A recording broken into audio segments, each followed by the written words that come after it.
Some nice again. Hajizi Made It. Mwishoni mwaka wa 7 ndio mama alinipatiana, kwa sababu ya kukosa pesa malezi mi yalishindikana. Ndoto ya kuwa daktari, mwanahabari zikapeperuka, na yeye jua kali akahamia mbali mkoani Mombasa. Hisia na tarehe ziliongezeka na wakati, mambo ya malezi ni kama moto, kulindwa na wakamo. Nikasema basi, nikaja kusikia yuko Kayole, Kibira, Mara, Kariobangi, nye wahenga waongo kwamba dunia ndogo. Sasa yuko wapi? Bado namtafuta mama mzazi aliyenizaa, ajue sikucheza fursa hata kama alikosa ada. Bado namtafuta mama mzazi aliyenizaa, ajue sikucheza fursa hata kama alikosa ada.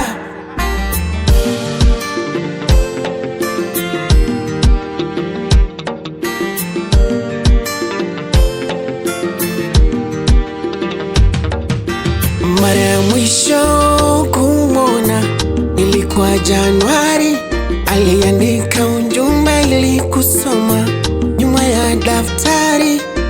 Suluhisho ya kupona nijue angali, nasema yupo salama, niache kusonona, moyo upate afadhali. Nikimwona mi namsimulia yale yote niliyopitia, ajua yeye ndio chanzo cha mimi kuja duniani. Navyopenda mi mzawadia nyumba, gari na shamba, ajue kwamba yuko moyoni mwangu, na mimi mwanae nampenda sana. Nikaja kusikia yuko Kayole, Kibira, Mara, Kariobangi, nye wahenga waongo kwamba dunia ndogo. Sasa yuko wapi? Bado namtafuta mama mzazi aliyenizaa, ajue sikucheza fursa hata kama alikosa ada. Bado namtafuta mama mzazi aliyenizaa, ajue sikucheza fursa hata kama alikosa ada.